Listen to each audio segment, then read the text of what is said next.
pretend like there's millions of people in the audience, and they're all me. Hello, my name is Yuseli Flores. I am the co-chair for Comités Sin Fronteras Mutual Aid Program.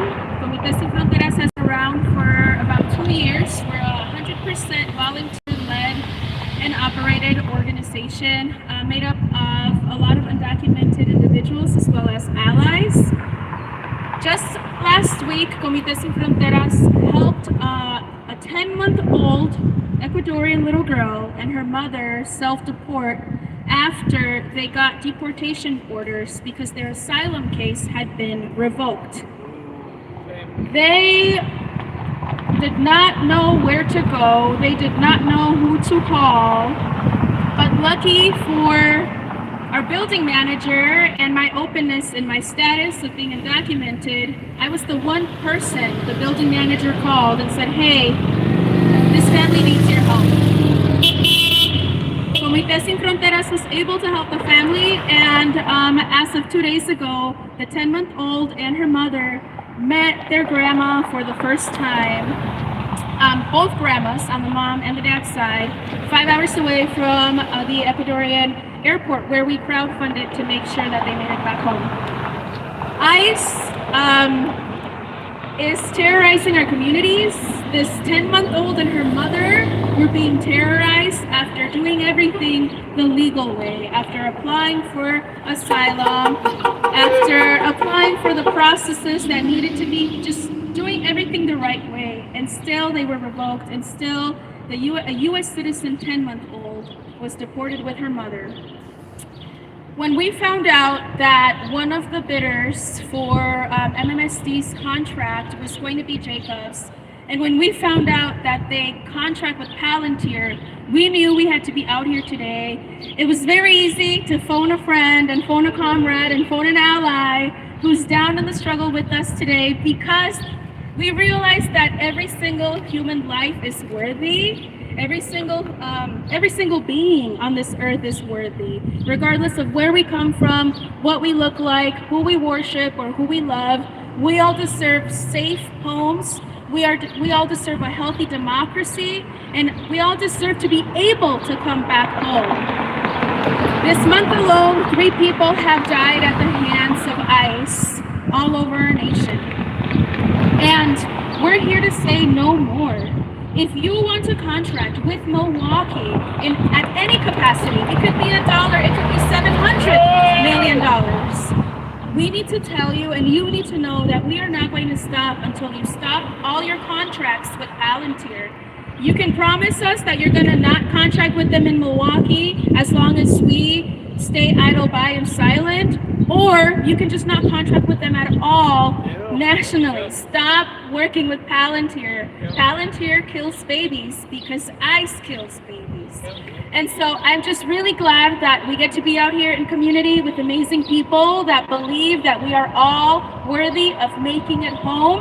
There are some names back here of folks that died at the hands of ICE in the last month, in the last year. And all we can do is demand that corporations and big money stops servicing the deaths of more children. So without further ado, we have an amazing lineup. I'm so grateful that I get to introduce them all. First and foremost, we have Nicolas Ramos from the Wisconsin Democracy Campaign.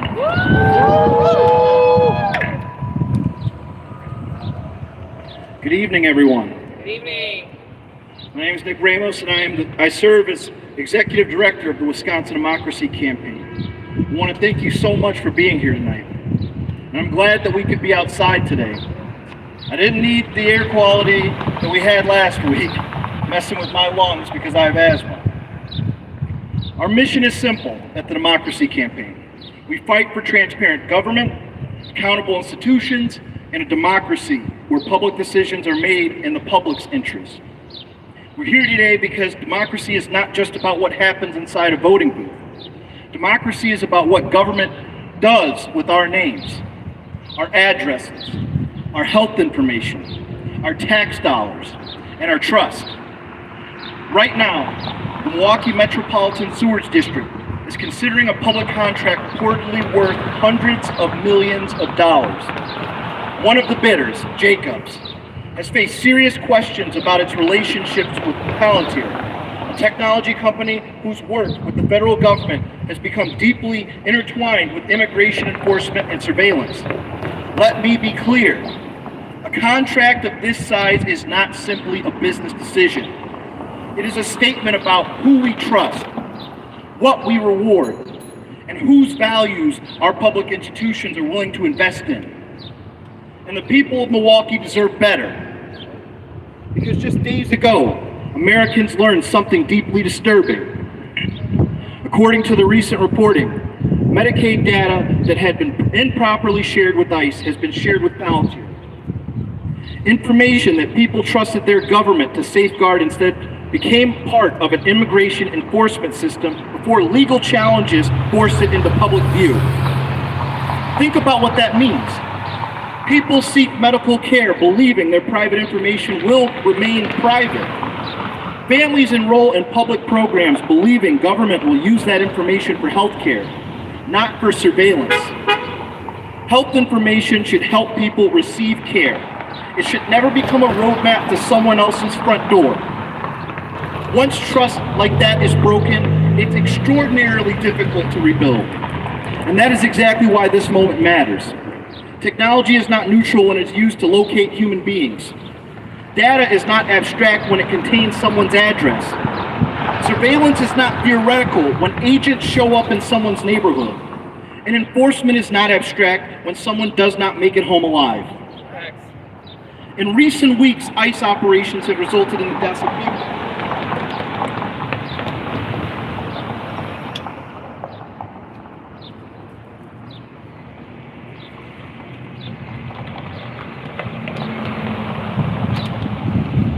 In recent weeks, ICE operations have resulted in the deaths of people, including cases where the individuals killed were not the people agents were originally seeking.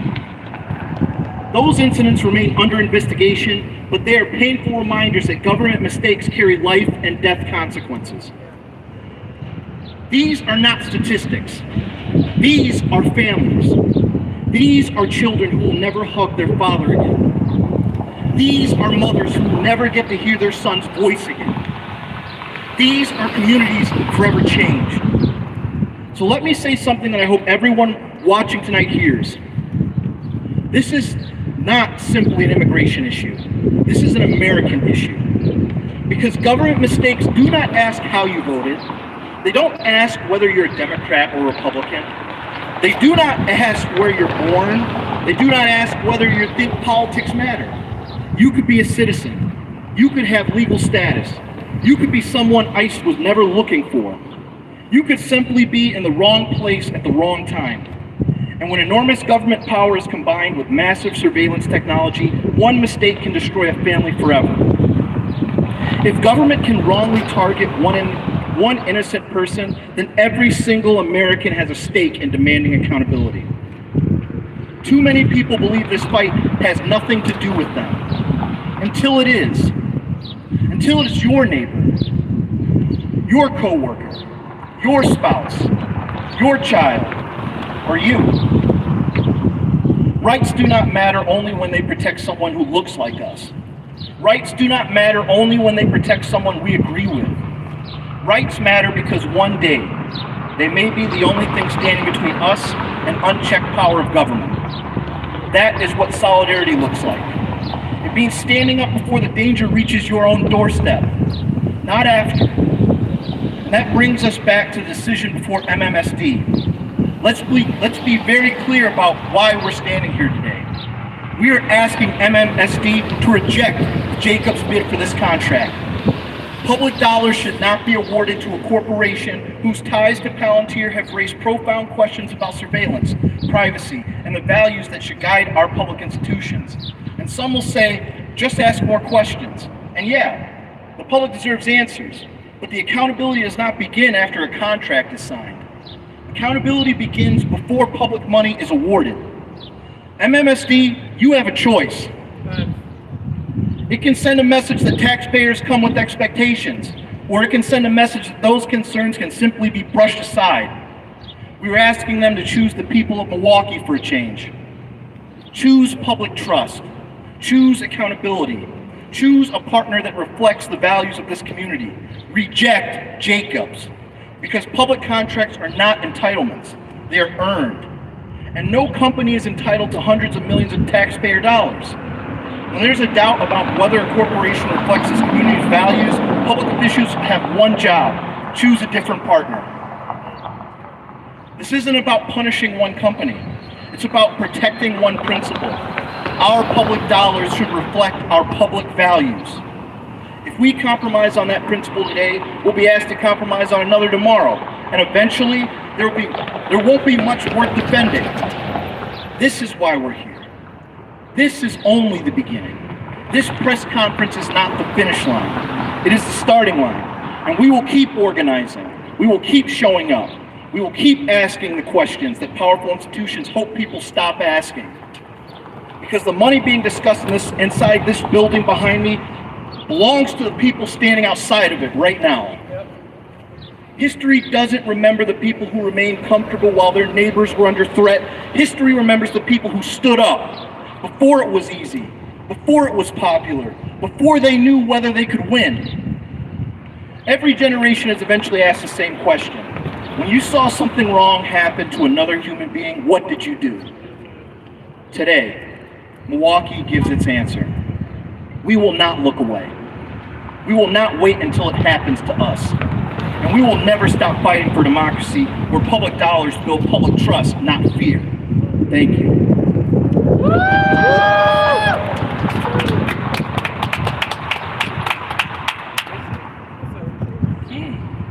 Wow. Next up, we have Cesar Hernandez with Local 741. Woo!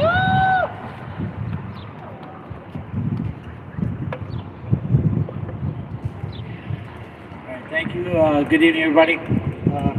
My name is Cesar Hernandez, and as Yuseli stated, I am a proud member of the United Brotherhood of Carpenters and Joiners of America, Local 741, as well as a proud member of the e-board for the Labor Council for Latin American Advancement, Milwaukee Area Chapter.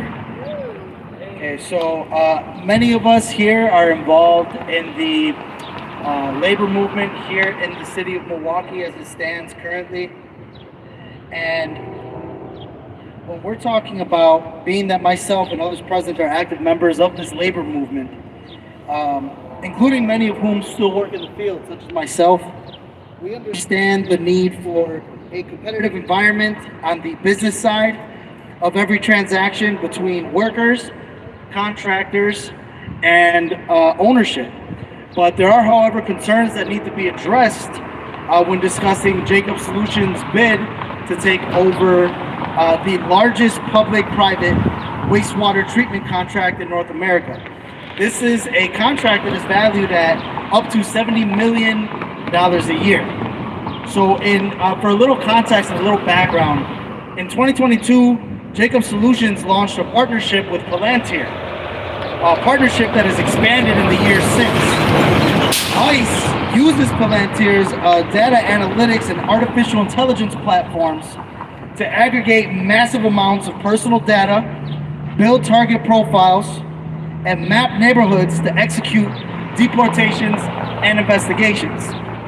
This is unacceptable, and the taxpayers of this community deserve better than to have company takeover of one of the most essential services for all of our daily lives, while simultaneously partnering with a company that profits off of victimizing our neighbors. If Jacobs wants to secure this contract in good faith, they need to cut their ties with Palantir and not simply promise not to use their services in relation to the services rendered to the residents of Milwaukee. Hold transparent meetings for community input and show us with actions and not words that they are actually invested in our community.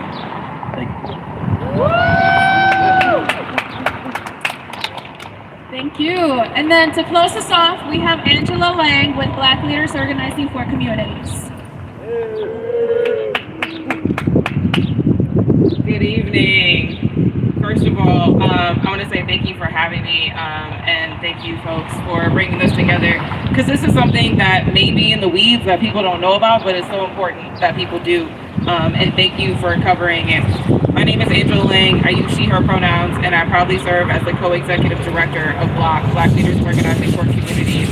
And it's really a hard, tough act to follow the previous speaker, so I'll keep it brief. But I wanted to talk about the intersectionality about this issue, and that we are currently living in a world and in a nation under fascism that no matter who you are, Black, brown, if you are against an administration or you are speaking out, and sometimes even speaking truth to power, no matter how uncomfortable it is, it can be a challenge, and in some cases a death sentence. And even despite that, there are people that are minding their own business that are being murdered at the hands of the states, no matter what.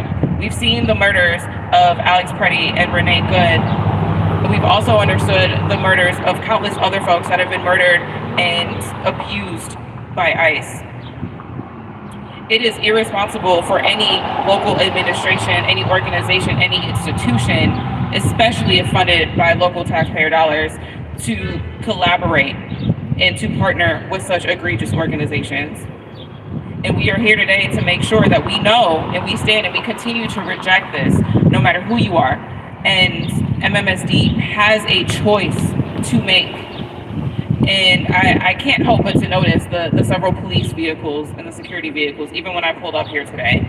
And they said, oh, you're here for the big massive protest. And I said, we're here for a press conference. We're here to educate folks. And I think it's so interesting how at every level we are met with resistance. We are met with this ability to not stand together and to not actually call out what is happening and to be met with intimidation tactics.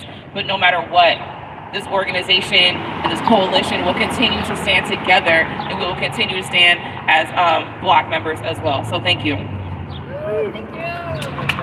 Yep. Thank you all so much for coming. What we're seeing is taxation without representation. If taxpayers are telling you, do not contract with folks and corporations that contract with Palantir and ICE, listen to your taxpayers. We'll be here, we'll be back. We're not going to be intimidated by rent-a-cops or the police department.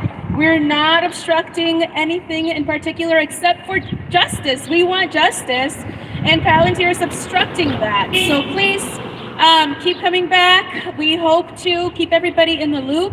They just had a public hearing July 13th on Monday at 9 a.m. where everyone's working, so we didn't have time to voice our comments, but people can still call Miss Kettlewater. She's the secretary for the commission secretary for MMSD, so you can call her, you can text her, you can email her, you can remind her that we are the taxpayers that are going to be funding this, and we do not support it. So thank you all so much for being here. I see y'all.